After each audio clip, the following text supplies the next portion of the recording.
Okay, so welcome to the summary or recap for chemical bonding and structure.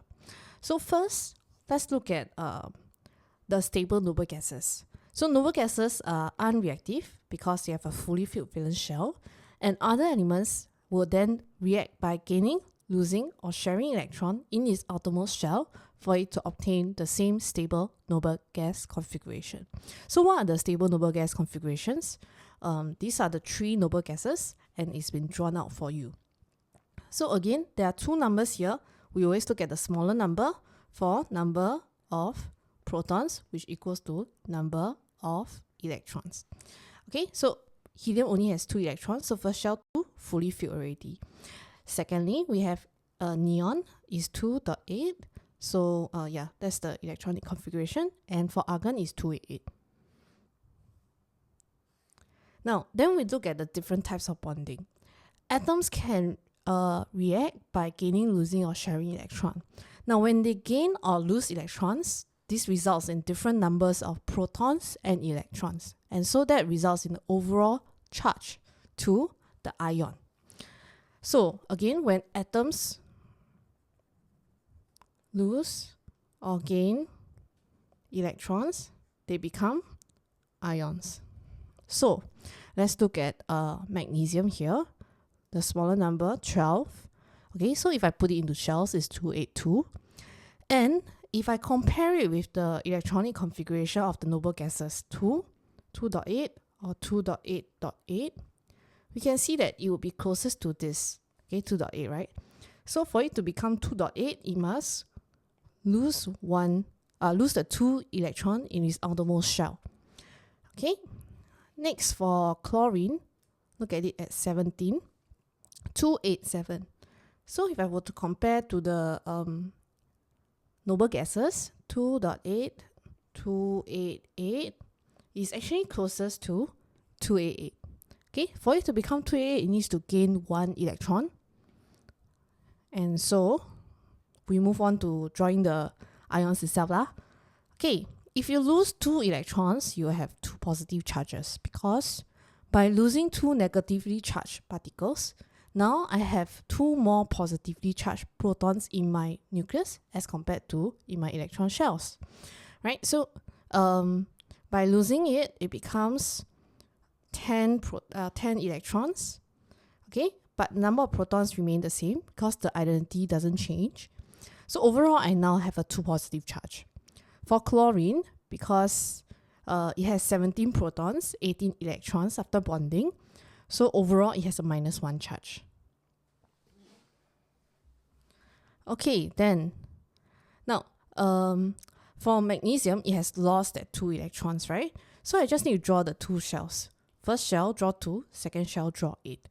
Okay, and X would be the electron of magnesium.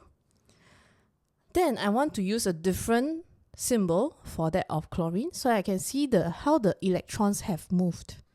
Right, so for chlorine, initially it was 287, so draw 287 first. Then I draw the +1 electron in a different symbol. Okay, so you can see that it's here, right? Different symbol. Okay, then with that, if I just look at the charges, one is 2 positive charge and one is 1 minus charge. The charges do not add up. Okay, the number of electrons lost and gained doesn't balance.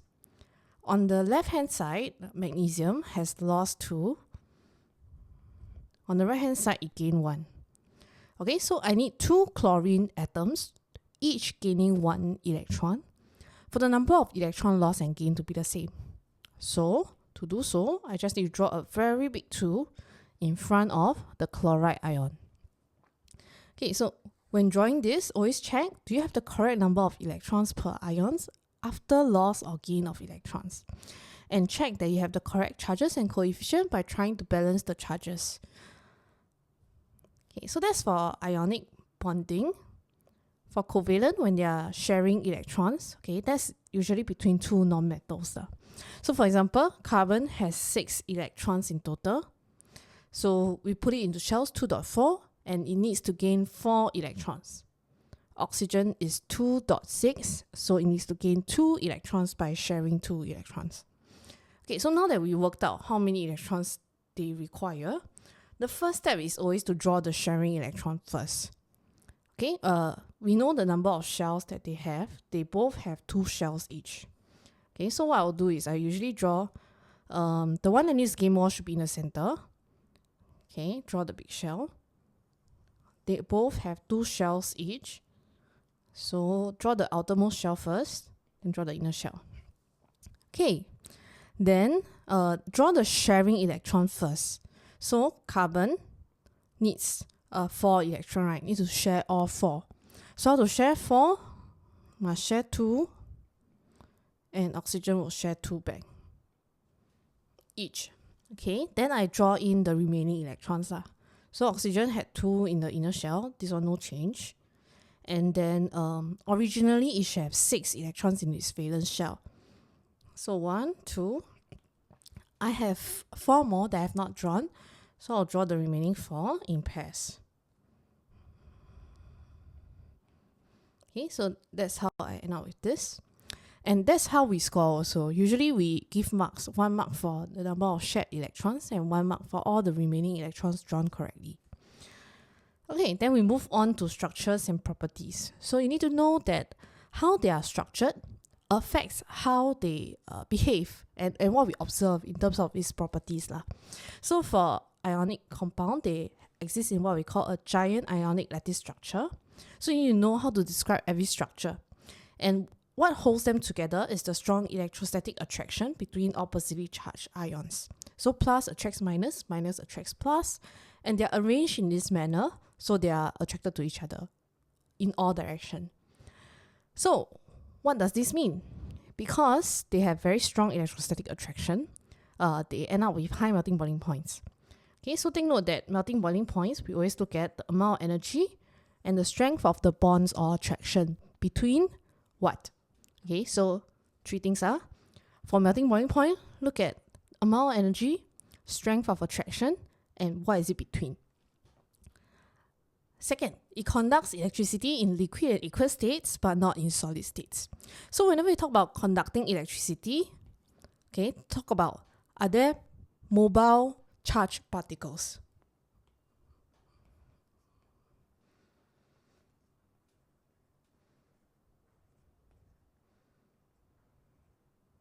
Okay, so in solid states, we know that ions are charged, but because they are held in fixed position, they are vibrating in fixed position, right? So they can't move to conduct electricity. Okay, whereas for liquid and aqueous state, the ions are free to move to conduct electricity, so it can conduct. And last but not least, this is a unique property to ionic compounds. They are hard but brittle. So what does it mean by brittle? It means that applying a little force would allow it to shatter. Okay, so a slight dislocation would bring the like charges close together. So if you can imagine this part, right? If I were to all move to the left, then this brings them close together in this way, which will repel. Okay, and that means the whole thing will just break apart, the entire layer. Okay, so that's why we say it shatters. Then for covalent compounds or for covalent molecules, because it can be either an element or compound, right? There's 2 different types of structures that we have to look at. The first structure is a simple molecular structure.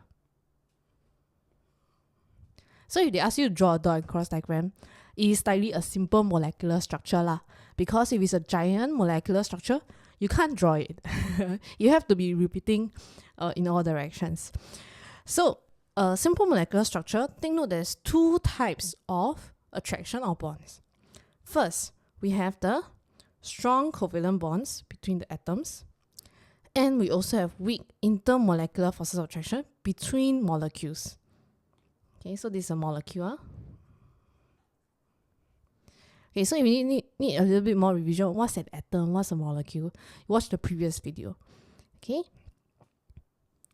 so what are the properties that it results in? It has a low melting and boiling point because this time, instead of breaking the strong covalent bond, what we need to do is just to break the weak intermolecular forces of attraction between molecules. Now, so sometimes students are confused. When am I breaking the strong covalent bond? When am I breaking the weak intermolecular forces of attraction? So just think of it, right? CO2 typically exists as a gas, right? Okay, so in its gaseous state, are they existing as separate atoms? No, right? If they exist as separate atoms, then I won't use the formula CO2 at all. Okay, it must be still covalently bonded for me to use the formula CO2. So that's to say, from solid to liquid to gaseous state, the covalent bonds aren't actually broken. It remains as CO2, that molecule. So if the molecule itself doesn't change, what changes is the attraction between the molecules. Okay, so because it's weak between molecules, weak intermolecular forces of attraction, so I just need very little energy. A side note is, what affects the strength of intermolecular forces of attraction is MR. The higher the MR, the stronger the intermolecular forces of attraction. Okay. Secondly, it doesn't conduct electricity because molecules are electrically neutral. If you count the total number of protons and electrons, because they are just sharing, they are not actually losing or gaining any electrons. They are electrically neutral still, and there's no mobile charge particles for it to conduct electricity. Then we move on to the other type of covalent bonding, different type of structure that has covalent bonds. Okay, so we have giant molecular structures, and we learn specifically about the allotropes of carbon. So the first allotrope is diamond, and this is diamond structure. The structure is a giant molecular structure. There are strong covalent bonds between the carbon atoms, and each carbon atom is bonded to 4 other carbon atoms in what we call a tetrahedral structure. Tetra means 4. Hedral. Okay? Tetrahedral structure. So what does it mean? Now this time, unlike that of carbon dioxide, right? For diamond to behave like a liquid, that's to say the particles must slide past neighboring particles and be able to move throughout, right? I can't just break the whole molecule. I can't just look at intermolecular force of attraction because the entire diamond is one molecule, right? So for it to behave like a liquid, I really need to break all the strong covalent bonds. So it has a high melting boiling point because it needs large amount of energy to break strong covalent bonds between carbon atoms. Okay, it doesn't conduct electricity again because it's electrically neutral, there's no charged particles. And what's unique to diamond is that it's the hardest material known to man, hardest natural material known to man. So there's large amount of energy to break the strong covalent bonds between carbon atoms. Yeah, and they are held in a very rigid structure. The next allotrope that we'll learn is graphite. So for graphite, it's very interesting because there's hexagonal layers. Each carbon atom is bonded to only 3 other carbon atoms. And we've known that carbon has 4 valence electrons. Okay, so if 3 of it is being used up with 3 other atoms, then what about this last electron? Okay, so this last electron is delocalized into the layers. So in terms of properties, we still have high melting boiling point because we still need large amount of energy to break strong covalent bond between carbon atoms. This sheet of or this layer is so large that it can't just like exchange position with the sheet below or above it, and so it can't behave like a liquid unless I break all the covalent bonds between the carbon atoms, and then the carbon atoms can move like a liquid, right? But what's interesting and what's different from that of diamond is that it can conduct electricity because now there's delocalized electrons between the layers and they can move. Something unique about graphite is that it can be used as a lubricant because we need very little energy to overcome the weak intermolecular forces of attraction, and that allows the layers to slide past each other. Okay, so that's also why it's used as pencil lead.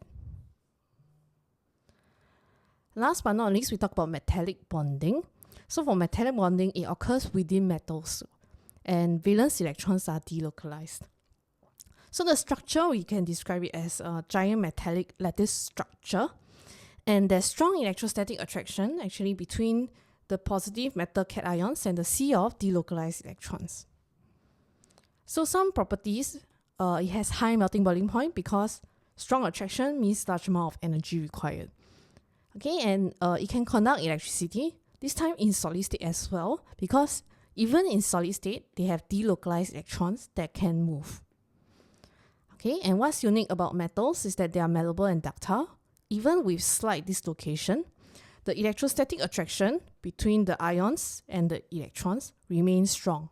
Okay, so just by dislocating, it's still attracted to a sea of delocalized electron. And it remains as that of a material, a metal. So whenever we look at comparison question, this is a very standard way of answering. First, you always state the bonding and structure of the substance. Then, when we look at melting boiling point, always talk about the strength, the amount of energy, and what is it between. Okay, the bonds are between what? The attraction is between what? Okay, if it's intermolecular forces of attraction, must be between the molecules because it's intermolecular. If it is covalent bonds, it must be between atoms.